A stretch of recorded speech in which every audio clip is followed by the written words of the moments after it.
Avec l'aide d'Akadosh Baruch Hu, pendant les dernières années, on avait avancé un peu dans les Mahamarim, donc c'est pour ça qu'on prend le Mahamar Yud Bet, dans Pachalit Srek Purim. Nous allons, Bezrat Hashem, étudier. Il est marqué Mitzvat Mishloach Manot Miyuchedet Il Yishua de Purim Dafka. La mitzvah de Mishloach Manot, c'est-à-dire d'envoyer des choses comestibles à nos amis, c'est une mitzvah qui est liée à la délivrance de Purim en particulier. Ça veut dire que même si c'est vrai qu'il y a un passouk dans Nehemia qui parle de Rosh Hashanah en disant que c'est marqué Nechou, Nechou Mashpanim Ushtum Takim, etc., marqué Bishilchou, et envoyer manot, il faut envoyer des manot, là-bas, c'est pas une mitzvah, c'est bien, c'est une bonne action, mais c'est pas une obligation. Alors que pour ceux qui se rappellent, et sinon il faut le savoir, il y a des halachot dans Shulchan Aruch sur les lois de Mishloach Manot, c'est une obligation, une mitzvah, mais c'est dans le passouk de la Megillah, il y a un passouk qui dit Mishloach Manot, Ishloreu.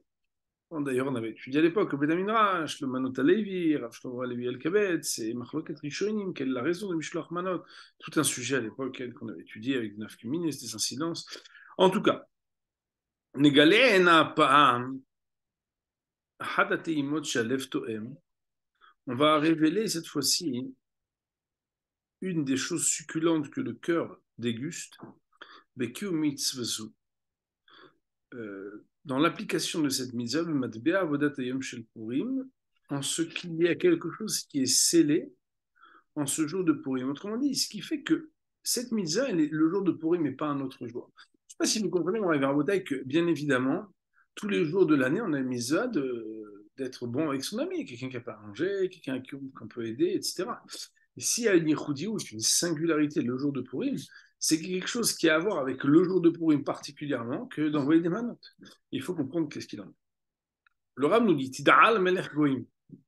Alors, je ne sais pas si vous vous rappelez, dans la Torah, il y a la guerre entre les 4 et les 5 rois. Vous vous rappelez de ça? Donc, c'est dans les premières parachutes de la Torah. Il y a là-bas une guerre entre 4 rois et 5 rois. Est-ce que c'est te dérange de te demander un fromage Bereshit? La bibliothèque, bleu clair, voilà, bleu clair, peut-être. Ou sinon, tout au fond. Voilà, c'est bon? Ouais, tu peux en prendre même un pour toi aussi, si tu as envie. Et un pour moi. Khazak. Bon, de toute façon, c'est 2 secondes, hein, c'est juste pour placer le passouk. Khazak ou Baruch, merci. Donc, Perek Yud Dalet, passouk Aleph, Perek Yud Dalet, passouk Aleph.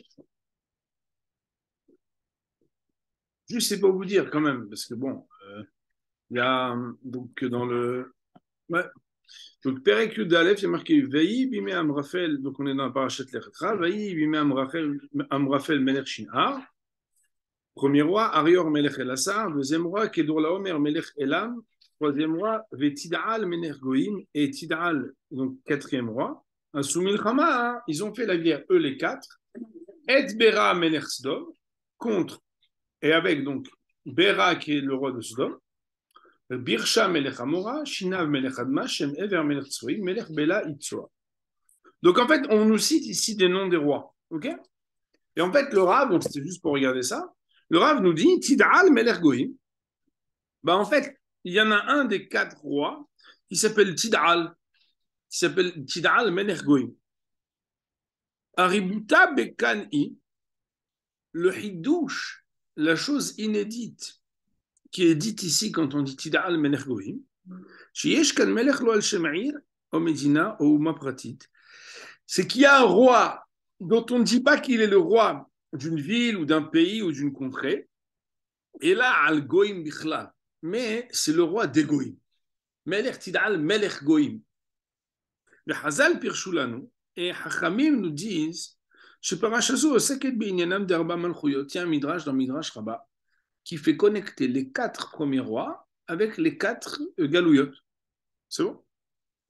Et les 4 Malchuyot, donc les 4 royautés. Je crois qu'il arrive à très bien.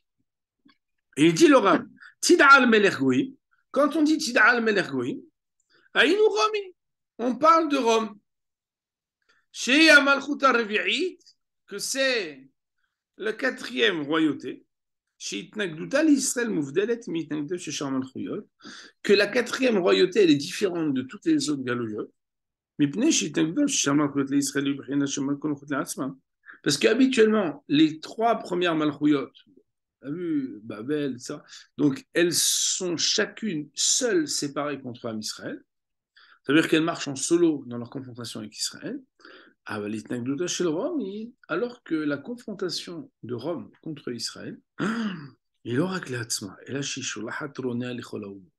elle n'est pas toute seule, mais elle va envoyer des missives pour essayer de convaincre tout le monde d'être comme Israël, contre Israël.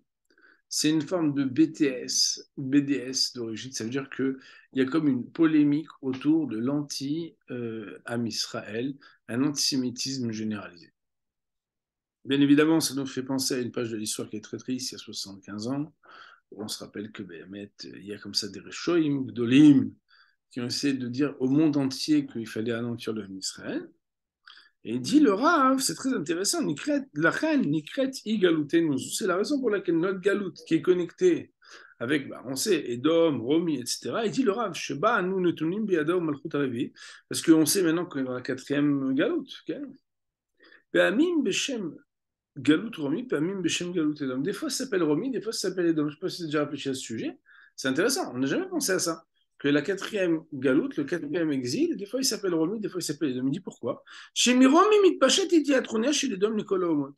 Parce que de Romi va être envoyé dans le monde entier, de partout, partout où on pourra. Tronia, on pourrait dire, voilà, une accusation, un mépris, quelque chose de mauvais pour un Israël. De la galoute, donc Edom, ça part de Romi comme un épicentre et que ça va dans toutes les nations. D'ailleurs, Mori Barotel, c'est que le christianisme, la chrétienté, a conquis le monde entier. Dans le monde entier, il y a des chrétiens. Et par exemple, c'est commencé par Rome. Rome, c'était le fief, jusqu'à aujourd'hui avec le Vatican, etc. Donc, bon, l'Italie, c'était.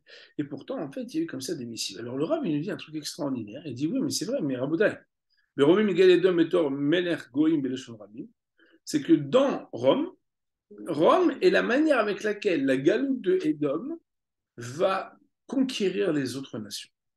Et alors, Ma Kesha avec Purim, quel lien avec Purim? Il dit le Rav, ou Bemamari Makodami, vers la nous, voilà que dans les paragraphes, dans les chapitres précédents, on a expliqué Shatralato chez les Dom Betor Sholer Tronia, I Betsarat Paras.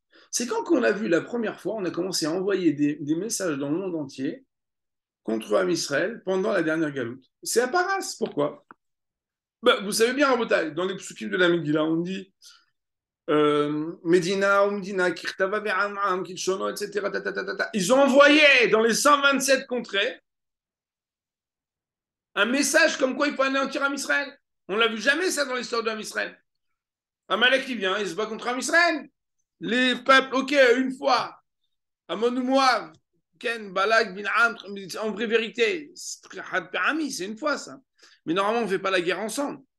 Et là, il y a comme voilà, un complot contre l'Am Israël, un complot international contre l'Am Israël.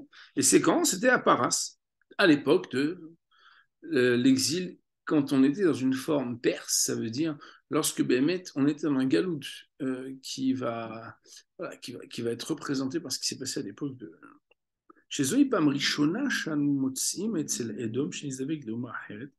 la première fois qu'on voit que Edom s'est associé et accouplé à un autre peuple, l'Ishloach la Tronia Shelo, pour pouvoir envoyer ce mauvais, on va dire, ce mauvais message. Aman Sholer Tronia la Rajorosh, et c'est la représentation de dire le symbole de Aman qui envoie Rajorosh. Autrement dit, il y a un concept qui s'appelle le mal contre un Israël personnel, communautaire, étatique d'un seul État. Et il y a la confrontation à Israël dans une propagande anti-juive, propagande internationale. Et tout le monde déteste les Juifs. Ouais. Juste Romy, c'est juste le nom de la ville, quoi, c'est ça? Romy, c'est le nom, on va dire, du fief. Et Edom, c'est la manière de dire que c'est quelque chose qui a été répandu. Et dans le concept qui s'appelle Tidal, Melech Goïm, Hazal dans le Midrash vont associer justement que c'est quoi Melech Goïm? C'est Romi.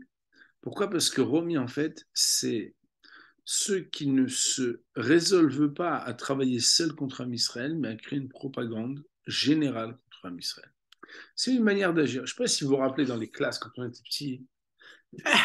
Des fois, il y avait les bagarres entre les deux qui étaient forts. Vous vous rappelez de ça ou pas? Il y en a deux qui étaient forts, et tous les matins il arrive, il y en a un, il est là, et ouais, à 10 heures, il y a une bagarre. Encore, ah ouais, de la même bagarre de Rouven et Shimon premier round, et puis Rouven, etc.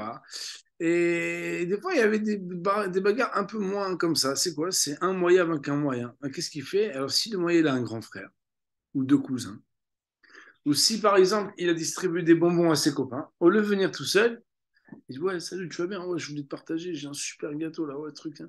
C'est qu'à 10h, là, Chimène, il veut me frapper. Ouais, mais moi, je suis là, moi, t'inquiète. T'as encore un autre morceau de gâteau, s'il te plaît? Hazak. Et il est là, et là, s'est fait des copains, il a 8 copains, et il arrive, il sort dans la cour de récré avec une bande. Et en fait, qu'est-ce qu'il a fait? Il a créé un complot contre celui avec qui il va se bagarrer. Comme ça, il va gagner la bagarre. Il y a deux manières d'agir contre un Israël. Il y a la manière tout seul et la manière. Dit le Rav, Bemidrash Rabba Ika. Dans le Midrash, il est ramené. Chez Zikne Israël, Kshitztarchu, Linsoa, les Romi, quand les Chachamim du Ham Israël, ils devaient aller rencontrer les sages de Rome, les Shtadel, les Tobat Israël, pour faire des efforts, pour par exemple enlever des impôts ou des xérot que les Romains ils avaient mis contre leur Ham Israël, Ayul Omdim Parashat Vaishlah. Avant d'y aller, ils étudiaient la paracha de Vaishlah. Pourquoi? Parce que la paracha de Vaishlah, c'est la paracha de la rencontre entre Yaakov et Esav. Et quoi? C'est le patron qui nous donne on va dire, la ligne à suivre de Maaseh Avot, la réalisation de nos ancêtres, qui est une indication de ce qui doit se passer et de ce qui doit nous inspirer, de ce qui adviendra des générations des enfants. Chez Laïtaas Koutim Edom, comment on s'investit et on échange avec Edom. Comme on sait, Rashi Kadosh de Vaishlah, il y a marqué là-bas qu'il s'est préparé à trois choses. Une d'entre les trois choses, c'était Tfila, Doron et Milhama. Vous vous rappelez de ça, oui? Donc la prière, la guerre et le cadeau. Bon, dans l'ordre, c'était dit différemment là-bas. Mais paracha Zou à nous les médias. Et de cette paracha, on regarde là-bas comment il lui a envoyé, comment il lui a parlé, on apprend le cadeau que Yaakov il envoie à Esav. Il dit le Rav, bah, il dit maintenant venez, on vous réfléchit un peu. Et si par exemple quelqu'un rabotaille, vous voyez que quelqu'un, je sais pas, je vous donne un exemple, mais imaginez-vous, vous amenez votre fille à l'école. La première fois, moi je me rappelle, vous l'amenez, et la gamine, elle te dit, et vous dites, qu'est-ce qu'elle adore ma fille, Ben Porat Yosef, Ben Porat Ali Ain, quel Messirut Nefesh, quel Itla Avoud. Et bon, alors vous êtes resté 2 minutes. D'habitude, en Israël, on laisse, on s'en va direct.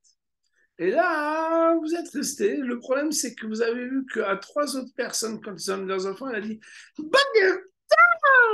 Alors tu dis, je peux pas rien. Mais c'est des problèmes. Et tu dis, non, c'est pas des problèmes. Elle adore chacun spécifiquement. Tu dis, oui, mais quand tu restes après 20 minutes, tu dis, bon, je vais quand même faire un coup. Je veux voir un peu comment ça se passe. Tu te dis qu'en fait, ta fille, tu pensais qu'elle aimait de manière exceptionnelle. Après, tu as compris que c'est pas exceptionnel, c'est que c'est la règle qu'il faut dire okay. Alors, ma mail est, vous comprenez, Rabotai, que si par exemple le mari de cette Ghanéenne, il vient parce qu'elle a oublié son téléphone portable et qu'il vient lui déposer, si elle lui dit à lui aussi alors ça va faire des problèmes de stand-by. On comprend cette histoire, n'est-ce pas? Et de la même manière, si par exemple sa belle-sœur vient déposer le bébé, elle vient déposer sa fille chez elle. Elle lui dit Boker Tov, comme elle a dit à tous les gens qui sont des étrangers. Ça peut poser des problèmes ou ça pose pas de problème. Il dit Laura, hein, il est bevada, il voilà que c'est certain. Netinat maintenant le havero, normalement, quand on donne un cadeau à son ami, c'est qu'on donne de l'amour, on donne de rapprochement, de l'attachement. Comme les Hachamim ils ont dit, que normalement, quand on donne un cadeau à son ami, il faut lui dire qu'on lui donne. Pourquoi on doit lui dire qu'on lui donne? Il n'y a pas besoin de lui dire. Ben, c'est normal qu'on doive lui dire. Pourquoi? Parce que si le gars il dit non, moi l'important c'est qu'il a reçu. J'ai pas besoin qu'il sache que ça vient de moi. Ah, donc tu aurais pu lui faire un virement bancaire, anonyme. Non, si tu lui donnes quelque chose, c'est que tu lui donnes pas seulement l'objet, tu lui donnes aussi l'amour qu'il y a dans l'objet. Vous comprenez? Euh, Vous connaissez les gens qui disent c'est l'intention qui compte? Vous connaissez ou pas? C'est vrai, c'est l'intention qui compte. Alors, si c'est la femme qui dit c'est l'intention qui compte à son mari, ou c'est le mari qui dit c'est l'intention qui compte à sa femme, c'est des problèmes quand même, vous comprenez? Parce que si c'est l'intention qui compte, alors je voulais te dire, chérie, je t'ai donné quatre intentions aujourd'hui. Elle dit, moi, je t'en ai déjà donné 8. Alors, et ça veut dire que tu m'en dois encore 4. Ma corée, non. Il y a un objet qu'on donne. Par exemple, on va acheter quelque chose. Et après, il y a l'amour que j'ai mis dans cet objet. Oh, c'est beau. C'est pas fait pour être beau. C'est fait pour être vrai. C'est-à-dire que quelque part, quand quelqu'un, il a donné avec son cœur, il a donné de son cœur et de son amour. Vous comprenez? Donc, normalement, quand on donne un cadeau à quelqu'un, on donne un cadeau, alors on donne aussi une affection. C'est la raison pour laquelle un homme peut faire de cadeau à une femme. Une femme peut faire de cadeau à un homme. Et d'ailleurs, la Mishnah dit dans Kiddushin, si un homme a fait un cadeau à une jeune fille, alors elle pourrait être sa fête Mekudeshet. Parce que la fille, elle a une anaa, hein, oh là là, ça me touche vraiment. Ah bon? Eh ben, ça me fait plaisir que ça te touche vraiment. Bah oui, moi aussi, ça me fait plaisir que ça te fasse plaisir que ça me touche vraiment. Et alors, elle m'a essayé ma cara, mais il lui a donné un truc à 28 euros, que ça me touche vraiment. 28 euros, Gematria Koa. Mais c'est avec quoi elle peut travailler, elle va les avoir, les 28 euros. Non, c'est parce que c'est lui qui me l'a donné. Et j'ai vu que c'est un geste qu'il a fait pour ma sœur, mais Isha, va vers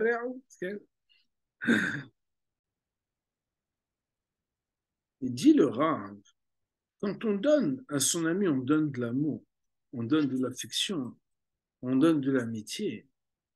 אבל נצייר לנו לעצמנו, si on imagine un homme, אדם הנמצא בתמידיות במצב של הכרחיות לשלוח המתנות לשכונו כדי להניף לו.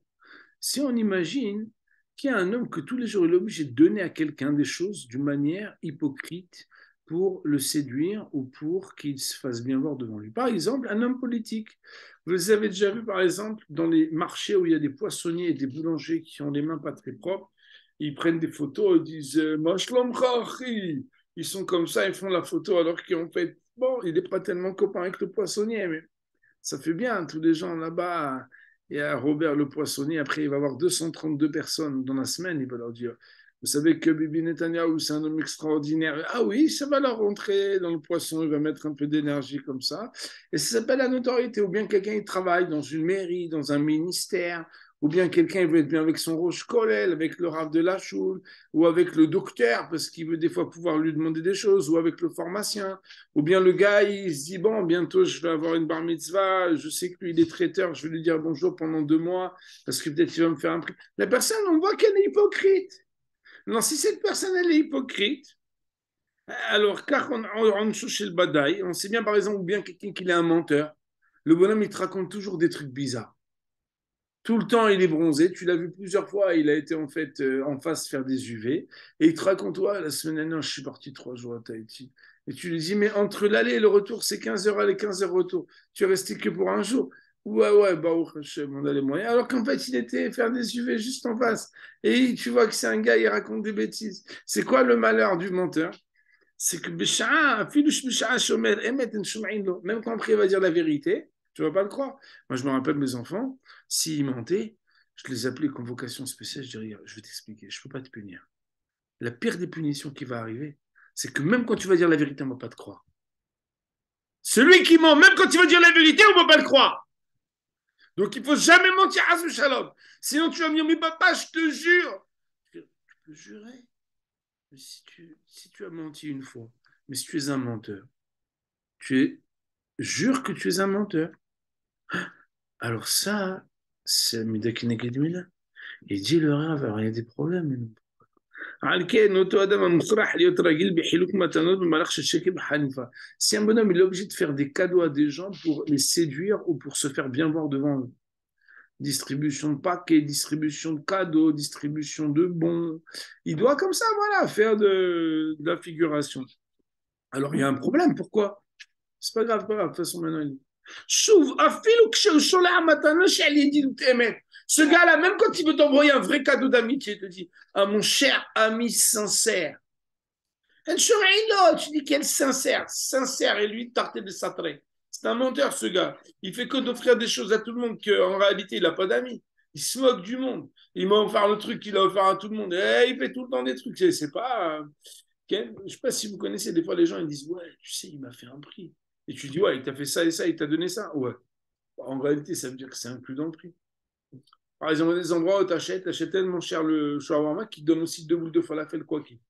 Toujours. Et la dame, elle dit, c'est parce que c'est toi. Et la même chose comme tout à l'heure, 2 minutes après, elle dit, c'est parce que c'est toi. Et tu dis, elle me connaît super bien. Mais elle le connaît aussi super bien. Incroyable, on est exceptionnel. Mais si après, c'est tout le monde, alors c'est roche avec nous. Alors, il dit, le rave, quelqu'un qui fait ça. Quand après, il dit, ah, mon cher ami, vraiment. Alors, il n'a pas d'amis, il n'y a pas vraiment de sincérité. Parce que lui, quand il envoie un cadeau, ça ne veut pas dire qu'il t'aime. Parce que lui, il envoie des cadeaux tout le temps à des gens qu'il n'aime pas. Ça veut dire que quand on est dans un mahalach, dans un process où on a l'hypocrisie et la séduction et le charme et la politique, de faire comme Yaakov, il a fait avec Esav, de lui envoyer des cadeaux, alors on a des problèmes.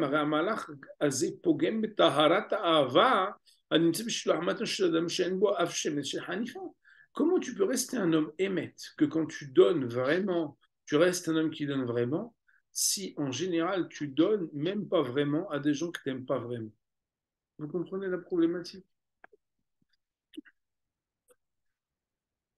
Alors le Rav, il dit que donc la difficulté de jauger, comme on vit dans un monde social et politique avec une certaine hypocrisie, un monde où on est obligé de faire des fois des ronds de jambes ou utiliser des outils, comme Yaakov il a utilisé avec Esav, l'Omrot, malgré le fait que c'était un homme émet, il dit Alken, Beyom Purim, c'est pourquoi le jour de Purim, chez Yom Ovdan Koho Shel Edom, où Edom a perdu sa force.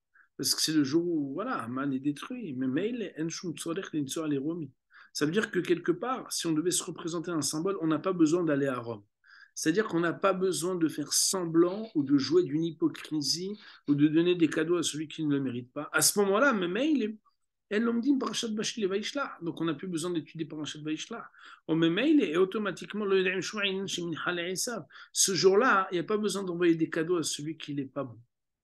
On met mail et chez Hanifa, donc on ne donne plus de cadeaux juste pour séduire ou charmer. On met mail et automatiquement, ce jour-là, il y a une héara, il y a un éclairage. Revient la possibilité de donner un cadeau avec toute la pureté d'amour qui est portée par celui qui va la donner.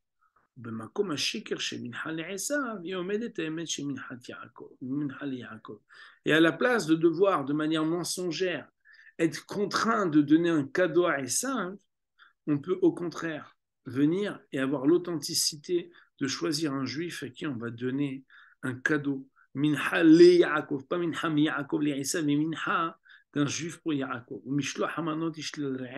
C'est ça le sujet des Mishloach Hamanot qui est spécial le jour de Purim. C'est à méditer, à réfléchir, on va dire, Baruch Olam, Amen.